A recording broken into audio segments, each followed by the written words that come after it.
రోజు దేవుడు మనతో మాట్లాడబోయే అంశం ఏంటంటే శాప నేర్పిన ఆత్మీయ పాఠాలు విందాం. చూడండి, యోబు గ్రంథము 12వ అధ్యాయము 8వ వచనాన్ని మనం చదువుకుందాం. యోబు గ్రంథము 12:8. భూమిని గూర్చి ధ్యానించిన ఎడల అది నీకు బోధించును, సముద్రములోని చేపలను దాన్ని వివరించును. ఎవరికి? నీకు. స్తోత్రం. దేవుడు మనతో మాట్లాడును గక్క. దేవుడు మనందరితో మాట్లాడి మనల్ని దీవించి ఆశీర్వదించును గక్క. ఆమేన్. ఇక్కడ రెండిటిని దేవునికి సాక్షులుగా పెట్టాడు. ఒకటి భూమి, రెండు సముద్రంలో చేపలు. దేవునికి సాక్షులటివి. ఇక్కడ ఏమంటున్నాడు? భూమిని గూర్చి ధ్యానించిన ఎడల అది నీకు బోధిస్తుంది. భూమి బోధిస్తుందట. ఏం చేస్తుంది? భూమి దేవుని గురించి బోధిస్తుంది. భూమి గురించి చెప్పాలంటే పెద్ద సబ్జెక్టు, అందుకే దాన్ని పక్కన పెట్టాను. భూమి గురించి చెప్పాలంటే పెద్ద సబ్జెక్టు. భూమి ఎలా మార్పు చెందింది, ఏ విధముగా మార్పు చెందింది, భూమి దేవుని జ్ఞానం గురించి ఎలా బోధిస్తుంది, అసలు భూమి మీద దేవుడు అంటే ఎవరు, భూమి దేవుని గురించి ఏం మొరపెడుతుంది, ఇవన్నీ మనం చూసుకుంటే గొప్ప అద్భుతమైన మాటలు రాయబడి ఉన్నాయి పరిశుద్ధ గ్రంథంలో. భూమి గురించి అంటే నేల గురించి. స్తోత్రం చెప్పాలి గట్టిగా. కానీ భూమి గురించి ఇప్పుడు మనం మాట్లాడుకోవట్లేదు, చేపల గురించి మాట్లాడుకుంటున్నాం. ఇక్కడేమంటున్నాడంటే సముద్రంలోని చేపలను నీకు దాన్ని వివరించును. భూమి ఏదైతే బోధిస్తుందో దాన్ని చేపలు వివరిస్తాయట. అర్థమవుతుందా? భూమి బోధిస్తుంది, చేపలు వివరిస్తాయి. ఈ చేపలు ఎలా వివరిస్తాయి? ఈరోజు అన్యజనులకి పక్కన పెడదాం. ఇప్పుడు మనకు ఎవరు అన్యజనులు లేరు కదా. బయటికి మీటింగ్లు పెట్టుకున్నప్పుడు అన్యజనులు ఆలోచించేటట్లు మాట్లాడవచ్చు. ఇదే మాటలు అన్యజనులు ఆలోచించేటట్లు కూడా మాట్లాడవచ్చు. సేమ్ టు సేమ్ మాటలు. కానీ ఇప్పుడు మనము ఆత్మీయంగా దేవుడంటే తెలిసిన వారిగా ఉన్నాం కాబట్టి ఇప్పుడు శాప మనకి మన జీవితానికి ఉపయోగపడే మాటలు చెప్పాలి. అవునా? మన ఆత్మీయ జీవితానికి ఉపయోగపడే మాటలు చెప్పాలి. ఇక్కడ అన్యజనులు ఎవరైనా ఉండి వారు వింటుంటే ఒకవేళ వారు ఆలోచించేటట్లు మాట్లాడే పద్ధతి వేరేగా ఉంటుంది. అన్యజనులకి చెప్పే విధానం ఒకటి, ఆత్మీయంగా మనము బలపరచబడడానికి నేర్చుకోవాల్సిన పాఠాలు పద్ధతి ఒకటి. కాబట్టి ఇప్పుడు మనం ఆత్మీయులం కాబట్టి ఆత్మీయంగా మనం ఎలా బలపరచబడాలో ఆ విధంగా బలపరచబడడానికి చేపలే ఇప్పుడు మనతో మాట్లాడబోతున్నాయి. ఆ చేపల యొక్క సాక్ష్యం ఏమిటో మనం విందాం. గట్టిగా స్తోత్రం చెప్పాలి. హల్లెలూయా. చూడండి, చేపలు మనకు బోధించటం ఏంటి? అసలు చేపలు ఏంటండి మనకు బోధించటం ఏంటి? మనం ఎవరిమి? చేపల్ని మనము పరిపాలిస్తున్నాం, వాటిని వండుకుని తింటున్నాం. అవి మన కింద ఉన్నాయి. దేవుడు వాటిని మన కోసం సృష్టించాడు. అలాంటిది చేపలు మనకు బోధించడం ఏంటంటే, గుర్తుంచుకోండి, గాడిద కూడా మనకు బోధిస్తుంది. నీకు కోపం వచ్చిందనుకో, మీ అబ్బాయిని ఏమని తిడతావు? గాడిద అని తిడతావు. అందులో కొన్ని రకాల గాడిదలను కూడా తిడతావు. అడ్డగాడిద, నిలువు గాడిద, కంచర గాడిద. మరి గాడిద ఫీల్ అవ్వదండి? ఫీల్ అవుతుంది లేదా? ఎందుకు ఫీల్ అవుతుంది అంటే, గాడిద గురించి బైబిల్ మంచి సాక్ష్యం చెప్పింది. దేవుడే చెప్పాడు, గాడిది తన సొంత వాణి దొడ్డి తొలుచుకును అన్నాడు. కానీ ఇజ్రాయేల్ ప్రజలకి బుద్ధి లేదట. దేవుడు సృజించిన మనుషులకి బుద్ధి లేదు. ఎందుకంటే తన సొంత దేవుడు ఎవరో, సొంత తండ్రి ఎవరో గుర్తించలేకపోతున్నారు. గాడిదకి మాత్రం తన సొంత వాణి దొడ్డి తెలుసు. ఎద్దు తన కామందును ఎరుగును. కానీ మనుషుడు మాత్రం నిజమైన దేవుని గుర్తించలేకపోతున్నాడని చెప్తున్నాడు.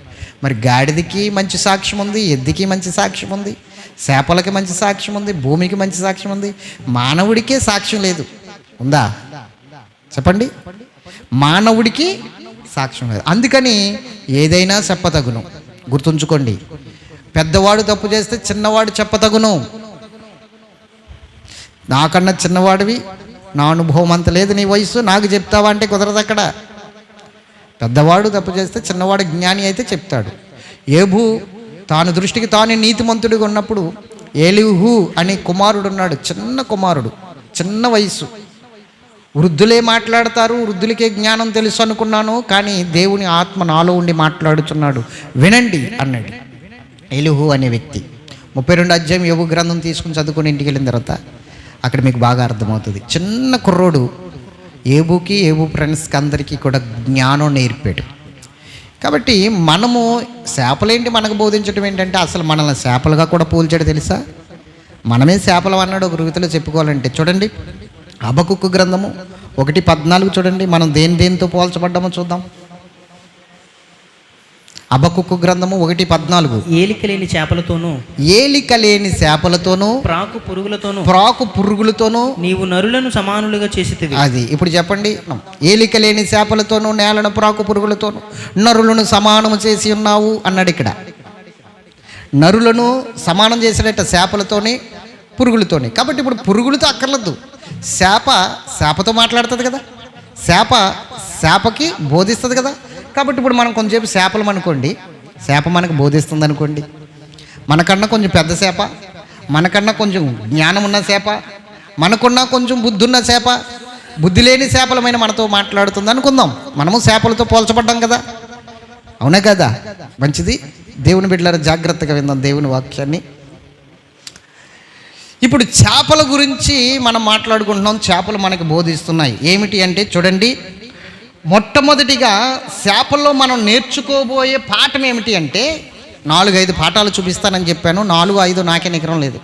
దేవుడు మాట్లాడేకొలదు వస్తాయి, లేకపోతే ఆపేస్తాను. నాకు కష్టం అనిపిస్తే మీలో ఉన్న ఫేస్ రీడింగ్ని బట్టి ఉంటుంది అంతా. స్తోత్రం చెప్పాలి గట్టిగా. మంచిది, జాగ్రత్తగా వినండి. మొట్టమొదటి పాఠం ఏంటంటే చేప నేర్పుతున్న పాఠం ప్రత్యేకించబడిన చేప. చెప్పండి, ఏం చేప మాట్లాడాలి? ప్రత్యేకించబడిన చేప. చేపలు ప్రత్యేకించబడతాయా? ఎస్, ప్రత్యేకించబడిన చేప అంటే అర్థం ఏంటంటే సముద్రములో ఉన్న చేపలే కదా మనకు కావాలి ఇప్పుడు, అవునా కదా. సముద్రంలో ఉన్న చేపలు అవి వాటిని మీకు వివరించును. రైట్. ఇప్పుడు సముద్రంలో చేప ప్రత్యేకించబడిన చేప, ఈ చేపను గురించి మనం నేర్చుకుందాం. ఈ చేప ఏం బోధిస్తుంది మనకి అన్నది చూస్తే, ఈ ప్రత్యేకించబడిన చేపను అడుగుదాం. ఓ చేప నువ్వెక్కడుంటున్నావు? సముద్రంలో. సముద్రం నీరేమిటి? ఉప్పు నీరు. మరి చేప నువ్వు ఎలా ఉంటావు? చప్పగా ఉంటాను. అదేంటి? ఉప్పు నీటిలో ఉండి నువ్వు చప్పగా ఉంటామేంటి? ఉప్పు నీటిలో ఉంటే చప్పగా ఉండకూడదు కదా. ఇప్పుడు మామిడికాయ ముక్కలను కోసి ఉప్పులో ఊరబెడితే అవి ఎలా ఉంటాయి? ఉప్పగా ఉంటాయి లేవా? మాట్లాడరేటండి. ఉప్పగా ఉంటాయి లేవా? మరి సముద్రం నీరు ఉప్పగా ఉన్నప్పుడు చేప, సముద్రంలో ఉన్న చేప ఉప్పగా ఉండాలా వద్దా? ఉప్పగా ఉండాలి వద్దా? ఆ చేప ఎలా ఉంటుందంటే సముద్రంలో ఉన్నప్పటికీ, సముద్రంలో జీవిస్తున్నప్పటికీ, సముద్రంలో ఈత కొడుతున్నప్పటికీ, సముద్రంలోనే అది కొన్ని రోజులు బ్రతుకుతున్నప్పటికీ, రోజులు కావచ్చు, సంవత్సరాలు కావచ్చు, బ్రతుకుతున్నప్పటికీ, అది సంవత్సరం బ్రతికినా, 2 సంవత్సరాలు బ్రతికినా, 3 సంవత్సరాలు బ్రతికినా, 4 సంవత్సరాలు బ్రతికినా, ఆ సముద్రంలో చేప ఏదో ఒక రోజున ఒడ్డుకొచ్చి కూరదాకలు పడవలసిందే. అప్పుడు నువ్వు వండుకున్నప్పుడు ఆ చేప ఉప్పగా ఉంటుందేమో, చాలా పెద్ద చేప, చాలా వయసున్న చేప, చాలా సంవత్సరాల నుంచి ఉప్పు నీటిలో ఉన్న చేప, కాబట్టి ఇది ఉప్పగా ఉంటుందేమో అని దాన్ని కొంచెం టేస్ట్ చూస్తే అది చప్పగానే ఉంటుంది, ఉప్పగా ఉండదు. అంటే ఉప్పు నీటిలో ఉంటున్నప్పటికీ ఉప్పు సారం దాన్ని అంటుకోకుండా, ఉప్పు అనేది దాన్ని తాకకుండా అది ప్రత్యేకించబడి బ్రతికింది ఉప్పు నీటిలో. స్తోత్రం చెప్పాలి గట్టిగా. హల్లెలూయా చెప్పండి ఇంకొకసారి. ప్రత్యేకించబడి బ్రతికింది ఉప్పు నీటిలో. మరి మనం ఎలా బ్రతకాలి? ఉప్పు నీటిలో మరి ఉన్న సముద్రంలో ఉన్న చేప చప్పగా ఉండి ఉప్పు అంటుకోకుండా బ్రతికిందంటే ఎంత గొప్ప పరిస్థితి అండి. అసలు ఈ చేప ఎంత గొప్పగా బ్రతికిందో చూడండి. అంటే ఆ సముద్రము అనగా లోకము, చేప అనగా నువ్వు. మరి లోకమాలిన్యం అంటుకోకుండా, లోకంలో ఉన్న దౌర్భాగ్యం అంటుకోకుండా, లోకంలో ఉన్న శరీరాశ, నేత్రాశ, జీవపటంబాలు ఇవన్నీ లోకంలో ఉన్నవే, తండ్రి వలన పుట్టినవి కావు. ఇవేమీ అంటుకోకుండా నువ్వు బ్రతకగలుగుతున్నావా అని చేప అడుగుతుంది. నేను ఉప్పు నీటిలో ఉండి ఉప్పుని అంటుకోకుండా బ్రతుకుతున్నాను, ఉప్పు నీటిలో ఉండి నేను చప్పగా బ్రతుకుతున్నాను, ఉప్పుతనం అనేది నాలో కనబడదు, ఉప్పుతనం అనేది నాలో ఉండదు. గట్టిగా స్తోత్రం చెప్పాలి. ఒకవేళ ఉప్పు చేపగా నీకు కావాలంటే నన్ను సముద్రంలో నుంచి బయటికి తీసుకుని వచ్చి నన్ను ఎండబెట్టి ఉప్పులో ఊరబెట్టి ఎండబెడితే నేను ఉప్పు చేపను అవుతాను. అంతవరకు నేను చప్పిడి చేపని అంటుందా లేదా? ఉప్పు చేపకి చప్పిడి చేపకి తేడా లేదా? సముద్రంలో ఉన్న చేప చప్పిడి చేపే. దాన్ని ఉప్పు చేపగా మార్చాలంటే మళ్ళీ దానికి ఉప్పు రాయాలి, దాన్ని కొయ్యాలి, ఎండబెట్టాలి, ఆరబెట్టాలి, అప్పుడు ఉప్పు చేప అవుతుంది. అవునా కదా? అంతవరకు ఉప్పు నీటిలో ఉంటున్నప్పటికీ కూడా, ఉప్పు నీటిలో బ్రతుకుతున్నప్పటికీ కూడా అది ఉప్పతనము లేకుండా ఉందంటే గొప్పగా బ్రతికిందనే కదా అర్థం. మాట్లాడరే. దీన్ని బట్టి మనం నేర్చుకోవాల్సింది ఏంటంటే, మూర్ఖులైన ఈ తరము వారికి మీరు ఏరై బ్రతుకుడి. లోకములో ఉన్నాము, లోకములో జీవిస్తున్నాము, లోకములో బ్రతుకుతున్నాము, కానీ లోక మాలిన్యం అంటుకోకుండా బ్రతకాలి. ఒక ప్రత్యేకమైన జీవితాన్ని మనం కొనసాగించాలి.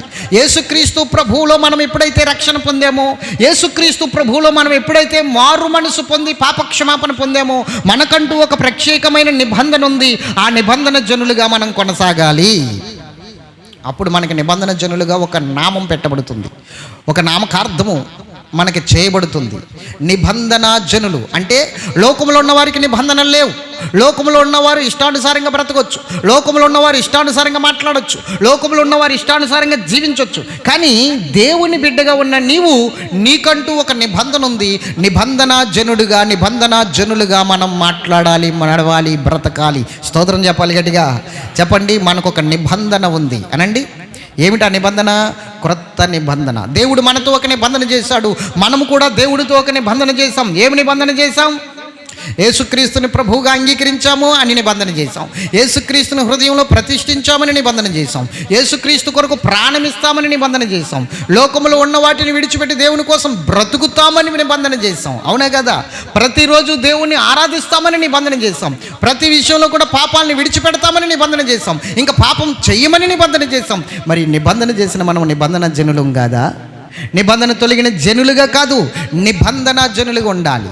మనం దేవుని సన్నిధిలో ఏదైతే మాట్లాడుతున్నామో, మన పెదవుల ద్వారా ఏదైతే వస్తుందో అదొక నిబంధన. ఆ నిబంధన ప్రకారంగా నడవాలి. బలిపీఠం దగ్గర నిలబడి మాట్లాడితే అదొక నిబంధన. బైబిల్ పట్టుకుని సాక్ష్యం చెప్తే అదొక నిబంధన. ఇదిగో ఈ కాడి నుంచి ఇంక తప్పు చేయనండి, ఒకప్పుడు చేశాను, ఈ బ్రతికాను, ఇంక నేను చేయనండి అని చెప్తున్నావంటే నిబంధన చేసుకుంటున్నావని అర్థం. మరి నిబంధన మీరుతున్నావా? నిబంధన ప్రకారంగా నడుస్తున్నావా? నిబంధన జనులు మనం. అలాగే సముద్రంలో ఉన్న చేప, సముద్రంలో బ్రతుకుతున్న చేప ఒక నిబంధన చేసుకుంది. సముద్రపు నీరు ఉప్పుగా ఉన్న ఉప్పు నాకు అంటకుండా బ్రతుకుతానని ఒక నిబంధన చేసుకుంది. బ్రతికినంత కాలం ఉప్పు లేకుండా బ్రతుకుతుంది. అసలు సముద్రం ఏంటి, చేపలేంటి, ఈ గొడవ ఏంటి? మత్తయి సువార్త 13వ అధ్యాయము 41వ వచనం కానించి త్వరగా చదువు. 47వ వచనం కానించి మరియు పరలోక రాజ్యము, జాగ్రత్తగా వినండి, పరలోక రాజ్యము సముద్రములో వేయబడి నానా విధములైన చేపలను పట్టిన వలను పోలి ఉన్నది. జాగ్రత్తగా వినాలి. ఇప్పుడు ఈ వల ఏంటంటే చెప్పాలి. చేపలను బట్టి వల అంటే ఏంటంటే పరలోక రాజ్యము వలతో పోల్చాడు. ఇక్కడ పరలోక రాజ్యము సముద్రములో వేయబడి నానా విధములైన చేపలను పట్టిన వలతో పోల్చబడింది. పరలోక రాజ్యము వల అయితే సముద్రం ఏంటి, సముద్రంలో చేపలు ఏమిటి? చూద్దాం, చదవండి కిందకి. అది నిండినప్పుడు దానిని దరికి లాగి కూర్చుండి మంచి వాటిని గంపలో చేర్చి చెడ్డ వాటిని బయట పారవేయుదురు. అలాగే యుగ సమాప్తి యందు జరుగును. అలాగే జరుగుతుందంట. యుగ సమాప్తికి అలాగే జరుగుతుందంట. ఒక పల్లికారుని చూడండి, చేపలు వేటాడుతున్న వాడిని చూడండి, వాడు వలపట్టుకు వెళ్తాడు, వలపట్టుకెళ్ళి చేపలను వేటాడుతాడు సముద్రంలోకి వెళ్ళి. అప్పుడు ఆ సముద్రంలో చేపలు ఆ వలలో పడతాయి. ఆ వలలో బయటికి లాగి మంచి వాటినన్నీ బుట్టలో వేస్తాడు, చెడ్డ వాటినన్నీ మళ్ళీ బయట పాడేస్తాడు. గట్టిగా స్తోత్రం చెప్పాలి. మంచి వాటిని తీసుకుంటాడు, చెడ్డ వాటిని ఏం చేస్తాడు? ఇవి తినరు, పనికిరావన్న వాటిని ఏం చేస్తాడు? లోపల పాడేస్తాడు, లేదంటే బయట పాడేస్తాడు. అవునే కదా? ఉపయోగం లేవు కదా. కానీ మంచి వాటిని సంచులో వేస్తాడు, బుట్టలో వేస్తాడు, చేపలు బుట్టలో వేస్తాడు. గట్టిగా స్తోత్రం చెప్పాలి. అలాగే యుగ సమాప్తిని జరుగుతుందట. యుగ సమాప్తి అంటూ ఒకటి ఉంది ఈ లోకానికి. ఈ యుగము సమాప్తం అవ్వబోతుంది ఒక రోజున. ఇది కృపాయుగము. ఈ కృపాయుగము ఒక రోజున సమాప్తి అవ్వబోతుంది. ఈ సమాప్తి అయినప్పుడు పల్లికారులు వస్తారు, వలలోంచి చేపలు తీస్తారు. ఆ చేపల్లో మంచి చేపలను బుట్టలో వేస్తారు, చెడ్డ చేపలను పాడేస్తారు. ఆ పల్లికారులు ఎవరో చూద్దాం చూడండి. దేవదూతలు వచ్చి, అది పల్లికారులు ఎవరు? ఇప్పుడు యుగ సమాప్తికి వచ్చిన పల్లికారులు ఎవరు? దేవదూతలు. దేవదూతలు వచ్చి నీతిమంతులలో నుండి దుష్టులను వేరుపరిచి వీరిని అగ్నిగుండంలో పాడవేద్దురు. అక్కడ ఏడ్పును పండ్లు కొరుకుటే ఉండును. వీటన్నిటిని మీరు గ్రహించితిరా అని ఆయన అడుగగా వారు గ్రహించితమనిరి. ఆయన అందువలన పరలోక రాజ్యమును శిష్యుడిగా చేరిన ప్రతి శాస్త్రియు తన ధననిధిలో నుండి క్రొత్త పదార్థములను పాత పదార్థములను వెలుపలికి తెచ్చు ఇంటి యజమానుని పోలి ఉన్నాడని వారితో చెప్పాను. ఇంటి యజమానుని పోలి ఉన్నాడని వాడితో చెప్పాను. గట్టిగా స్తోత్రం చెప్పాలి. ఇప్పుడు జాగ్రత్తగా వినండి. సముద్రం అనగా లోకం. అవునా? ఇందాకేం చదివాం? హబక్కూకు 1:14 ఏలిక లేని చేపలతో మనల్ని పోల్చాడు. అవునే కదా? మనం చేపలతో పోల్చబడ్డాం. అంటే దాన్ని ఏమంటారంటే అలంకార భాష అంటారు. అలంకార భాష, చేపలతో అలంకరిస్తున్నాడు మనల్ని. దేవునికి స్తోత్రం చెప్పాలి. ఇప్పుడు ఈ అలంకార భాషలో చేపలుగా ఉన్నాం మనం. ఇప్పుడు దేవుడు ఏం చేస్తున్నాడు? లోకమనే సముద్రంలో ఉన్నాము చేపలుగా మనం. ఇప్పుడు ఈ లోకమనే సముద్రంలో ఉన్న మనము ప్రత్యేకించబడిన చేపలుగా మారాలి. లోక మాలిన్యం అంటకుండా బ్రతికే చేపలుగా మారాలి. సముద్రంలోనే ఉన్నాం. ఇంకా అర్థమవుతుందా మీకు? ఎక్కడున్నాం మనము? సముద్రంలో ఉన్నాం. యుగ సమాప్తి రోజున ఇవ్వబడుతుంది వల. అప్పుడు దేవదూతలు వచ్చి వల వేస్తారు ఈ చేపలకి. అప్పుడు మంచి చేపలు అంటే సముద్రంలో ఉన్నప్పటికీ ఆ సముద్రంలో ఉప్పు అంటకుండా బ్రతికిన చేపలను తీసుకుంటారు బయటికి. అంటే సముద్రం అంటే లోకమని చెప్పాను. ఇప్పుడు ఈ లోకములో ఉండి లోక మాలిన్యం అంటుకోకుండా, లోకములో ఉండి లోక పాపం అంటుకోకుండా, లోకములో ఉండి లోక ద్వేషం అంటుకోకుండా, లోకములో ఉండి శరీరాస నేత్రాస జీవపు డంబములు లేకుండా బ్రతికిన నీవు ఈ లోకములో ప్రత్యేకించబడి బ్రతికావు. కాబట్టి వల వేసినప్పుడు నిన్ను పట్టుకున్నప్పుడు ఇది మంచి చేప, లోకములో ఉన్నప్పటికీ లోక మాలిన్యం అంటుకోకుండా బ్రతికిన చేపని నిన్ను తీసి బుట్టలో వేసుకుని పరలోకములు తీసుకుని వెళ్తారు. లేదా నువ్వు లోక మాలిన్యం అంటుకున్న చేపవనుకో, ప్రత్యేకించబడకుండా బ్రతుకుతున్న చేపవనుకో, సముద్రంలో ఉన్నప్పటికీ సముద్రం ఉప్పుతో కలిసిపోయావనుకో, సముద్రం నీటితో కలిసిపోయావనుకో, దానితో కలిసి తాన అన్నావనుకో, నిన్ను బయట పారవేస్తారు. బయట పారవేయటం అంటే నరకాగ్నిలో వేస్తారు. అక్కడ ఏడుపును పండ్లు కొరుకుట. ఇది యుగ సమాప్తికి జరుగుతుందని ఒక ప్రత్యేకించబడిన చేప, సముద్రంలో ఉన్న చేప మనకు చెప్తుంది. ఎంతమందికి అర్థమవుతుంది? మొదటి పాఠం ఏమిటి? చేప నేర్పుతున్న ఆత్మీయ పాఠాలు. మొదటి పాఠం ఏమిటి? ప్రత్యేకించబడాలి. నేను ఎలా ప్రత్యేకించబడ్డానో నువ్వు అలా ప్రత్యేకించబడాలి. నేను ఎలా ప్రత్యేకించి బ్రతుకుతున్నానో, ఉప్పు నీటిలో ఉండి కూడా ఉప్పు అంటుకోకుండా నువ్వు అలాగే బ్రతకాలి. నువ్వు అలాగే జీవించాలి. లోకములో ఉండి లోక పాపం అంటుకోకుండా బ్రతకాలి. స్తోత్రం చెప్పండి గట్టిగా.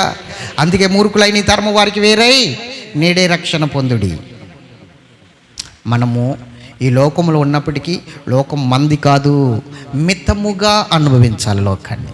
ఎట్లా అనుభవించాలి? మితముగా అనుభవించాలి లోకాన్ని. గట్టిగా స్తోత్రం చెప్పండి.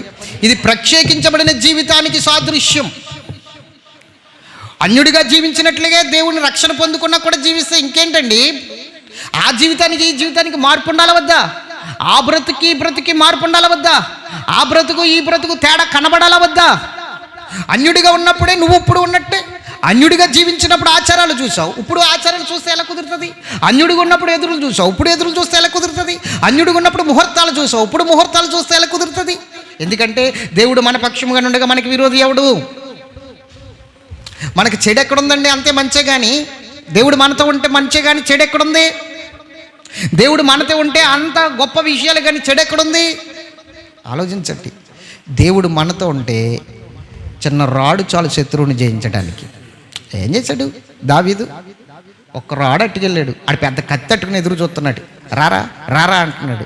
ఏడరా వచ్చిందని జిల్లా తిప్పి అలాగ అన్నాడు. అంతే. ఎంత రాడు ఇక్కడ తగలగానే ఎదరగడిపోయాడు. పడిపోయిన వెంటనే ఆడి చేతిలో కత్తి తీసుకుని ఆడు తల నరికేశాడు. దేవుడు నీ పక్షంగా ఉండి ఇంత రాడు చాలు శత్రువుని జయించేయడానికి. స్తోత్రం చెప్పాలి గట్టిగా. మంచి చెడు ఏమక్కర్లేదు, ఆయుధాలు ఆ కత్తులు కటారులు ఏమక్కర్లేదు. కాబట్టి దేవుడు నీ పక్షంగా ఎప్పుడు ఉంటాడు? ప్రత్యేకించబడినప్పుడు. చూద్దాం చూడండి, యోహాను సువార్త 15:18. లోకము మిమ్మును ద్వేషించిన ఎడల మీకంటే ముందుగా నన్ను ద్వేషించునని మీరు ఎరుగుదురు. మీరు లోక సంబంధమైన ఎడల మీరు లోక సంబంధులైన ఎడల లోకము తన వారిని స్నేహించును. అయితే మీరు లోక సంబంధులు కారు. చెప్పేశాడా లేదా? ఎవరం కాదు మనం. ఇప్పుడు లోక సంబంధులు అయితే ఏం చేయాలి? నువ్వు ఎక్కడికైనా బయలుదేరుతున్నావు, ఎవడని తుమ్మిడని కాకపోవాలంతే. ఎందుకు? లోక సంబంధం కదా, తుమ్మితే మంచి జరగదా? స్తోత్రం చెప్పాలి గట్టిగా. వీడు చెంబిచ్చుకెళ్తున్నా ఒకటి తుమ్మితే ఆగిపోతాడు. వీడు బోలు చూసామండి ఇలాంటి. వీడు పొద్దున్నే లేచి చెంబట్టుకుని వెళ్తాడా? ఆడికి ఎదురులు కావాలి, మరి వచ్చి దాగిపోతే ఏంటో తెలియదు వీడికి. దేవునికి మహిమ కలిగి కాక. ఏమండి ఇలాంటి బోలు చూసాం. పొద్దుటే లెగిసిన వెంటనే, ఇదివరకు బాత్రూమ్ ఉండి కాదు, ఇప్పుడైతే బాత్రూమ్లు ఉన్నాయి. కానీ ఇప్పుడు ఇంట్లోనే అన్నీ అని. అప్పుడేంటి, కనీసం ఒక 1/2 కిలోమీటర్లో వెళ్ళాలి. ప్రతి ఓడు తన సంబెచ్చుకుని వెళ్ళవలసిందే. ఇప్పుడు చెంబులు ఎవడు పట్టుకెళ్తారు? వాటర్ బాటిల్ బయటికి కట్టుకెళ్తాయి. స్తోత్రం చెప్పాలి గట్టిగా. ఈ పొద్దున్నే లేచినోడు పట్టుకెళ్ళేటప్పుడు ఎవడైనా ఎదురొచ్చాడానికి వీడికి ఇష్టం లేనాడు ఆ చెంబు అక్కడ ఇట్టేసి గంట కూర్చునేవాడు.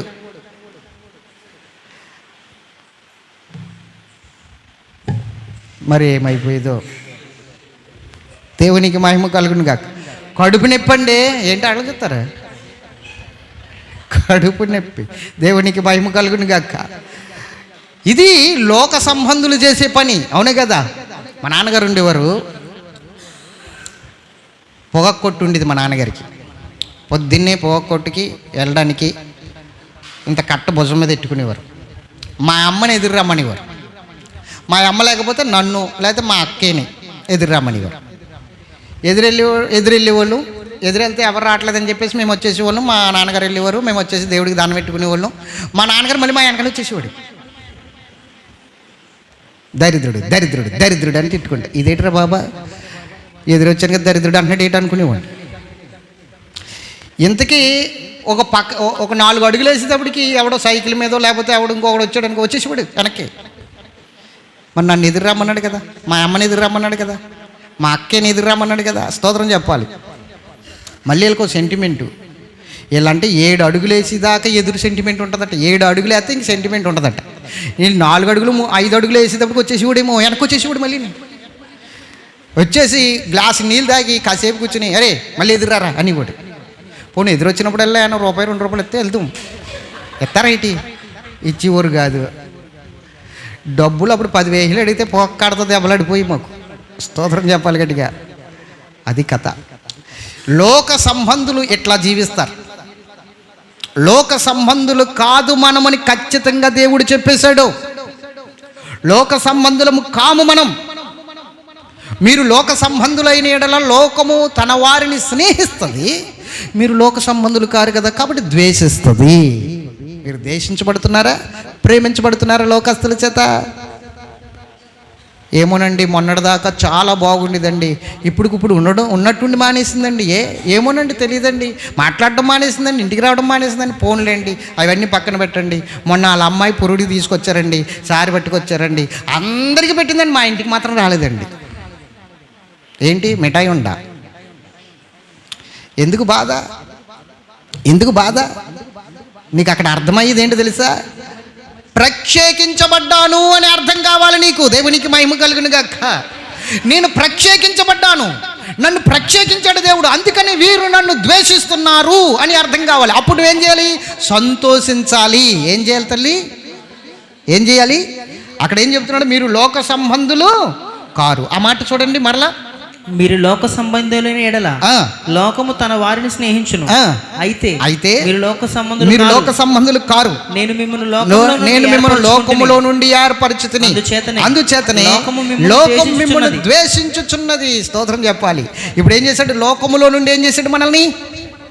అది ఇప్పుడు సముద్రంలో మొట్టమొదటి చేప మనకి ఏం నేర్పుతుందంటే ఉప్పు నీటిలో ఉండి ఉప్పదనం లేకుండా బ్రతకడం నేర్పుతుంది. అంటే లోకములో ఉండి లోకాన్ని అనుసరించకుండా, లోక మర్యాదలు పాటించకుండా, లోక ఆచారాలు పాటించకుండా ఎలా బ్రతకాలో మనకి నేర్పుతుంది. ఇది ప్రత్యేకించబడిన చేప మనకి నేర్పిన పాఠం. గట్టిగా స్తోత్రం చెప్పండి. హల్లెలూయా చెప్పండి. ఇప్పుడు ఎవరైనా మిమ్మల్ని చూసి కూడా మాట్లాడకుండా వెళ్ళిపోయారు అనుకో, ఎవరైనా మీకు పెట్టవలసింది పెట్టకుండా వెళ్ళిపోయారు అనుకో, ఎవరైనా మిమ్మల్ని చూస్తున్నప్పుడు శత్రువులను చూసినట్టు, రాక్షసులను చూసినట్టు ముఖం మార్చుకుని వెళ్ళిపోతున్నారనుకో, మీరు ఏం చెయ్యాలి? ఇప్పుడు ఏం చేయాలి నాన్న? ఏం చేయాలి చెప్పనా? సంతోషమే, అంతేనా? లేకపోతే నా బ్రతుకింతేనమ్మ అంటేనా? ఏం పాడాలి ఇప్పుడు మనం? నేనేం పాపం చేశానో మరి నాతో మాట్లాడతలేదు, నేనేం పాపం చేశానో మరి నన్ను అసలు పట్టించుకోడు. ఇలాగెడతారా? ఇలాగే కదా ఏడిచింది. దేవునికి మహిమ కలుగును గాక. అట్లా కాదు.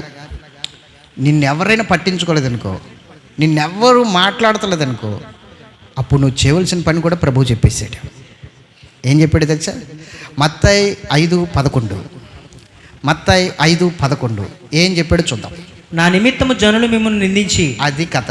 నా నిమిత్తము అంటే దేవుని నిమిత్తము జనులు నిన్ను నిందించి, హింసించి మీ మీద అబద్ధపు చెడ్డ మాటలలో పలుకున్నప్పుడు మీరు ధన్యులు. ఎవరు మీరు? ధన్యులు చెప్పాలి. ధన్యులు. సంతోషించి ఆనందించుడి. ఉంటుందండి ఈ పరిస్థితి మీకు? ఉంటుంది ఈ పరిస్థితి మీకు? ఏం చేయాలి ఇప్పుడు మనం? వాళ్ళు మాట్లాడట్లేదు, దూషిస్తున్నారు, అబద్ధాలు చెప్తున్నారు, యేసుని నమ్మేమని మనల్ని అవమానపరుస్తున్నారు. ఏం చేయాలి ఇప్పుడు? సంతోషం, ఆనందం, సమాధానంతో గంతులు వేయాలట. దేవుడు నన్ను ప్రత్యేకించాడు, దేవుని వాక్కు నా పట్ల నెరవేరుతుంది, లోకస్తులు నన్ను ద్వేషిస్తున్నారు, నేను లోక సంబంధిని కాదని నాకు అర్థమైపోయింది అని సంతోషించాలి ఇప్పుడు. అది కథ. అందుకని వాళ్ళు నన్ను పట్టించుకోలేదు, వీళ్ళు నన్ను పట్టించుకోవట్లేదు, వాళ్ళు నన్ను మాతో మాట్లాడట్లేదు, వీళ్ళు నన్ను ప్రేమించట్లేదు అని ఏడవకూడదు. వీళ్ళందరికన్నా ఎక్కువగా ప్రేమిస్తాడు అప్పుడు యేసయ్య నిన్ను. అద్భుతంగా ప్రేమిస్తాడు. ఎందుకో తెలుసా? నా నామములో ఒంటరి అయిన వాడు 1000 మంది అగును. అప్పటి నుంచి నువ్వు బలపరచబడడం, దేవునితో ప్రత్యేకంగా గడపడం, దేవునితో ఒక సహవాసం చేయడం, ఆయనతో నడవడం, ఇవన్నీ అప్పటి నుంచి జరుగుతాయి. లోకంతో స్నేహం చేసామనుకోండి, దేవుడికి సమయం ఎక్కడ ఉంటుంది? ఇంకా లోకస్తులు అందరూ నీతో మాట్లాడుతున్నారు అనుకో, ఆ పక్కోడు వచ్చి ఫంక్షన్కి ఎక్కేస్తాడు, ఈ పక్కోడు వచ్చి ఫంక్షన్కి ఎక్కేస్తాడు, ఆడు పెళ్ళికి ఎక్కేస్తాడు, ఈడు దినానికి ఎక్కేస్తాడు, ఆడి తద్దినానికి ఎక్కేస్తాడు, ఆడేమో శార్థానికి ఎక్కేస్తాడు. ఇంకా నీకు ఖాళీ ఎక్కడ ఉంటుంది దేవుడితో మాట్లాడడానికి? అయ్యి బాబు ఖాళీ లేదండి, దేవుని దగ్గరికి రావడానికి, ప్రార్థన చేసుకోవడానికి ఖాళీ లేదండి, అక్కడికి వెళ్ళాలండి, ఇక్కడికి వెళ్ళాలండి, వాళ్ళు గారెలు వేయడానికి రమ్మన్నారండి, వాళ్ళు బూర్లు వేయడానికి రమ్మన్నారండి, వాళ్ళు అట్లు వేయడానికి రమ్మన్నారండి, వాళ్ళు వాయిని మెచ్చుకుంటానికి రమ్మన్నారండి. ఇవే కదా మన పనులు. కానీ అవన్నీ కట్ అయిపోయినాయి అనుకో, ఎక్కువ ఎవరితో ఉంటావు? ఎక్కువ నీతో ఎవరు ఉంటారు? అది కథ. అందుకని లోకం కట్ అవ్వాలి, దేవునితో స్నేహం పెరగాలి. ఇది శాప నేర్పుతుంది మనకి. గట్టిగా స్తోత్రం చెప్పండి. ఎవరు నేర్పుతున్నారు? ప్రత్యేకించబడిన చేప. రైట్.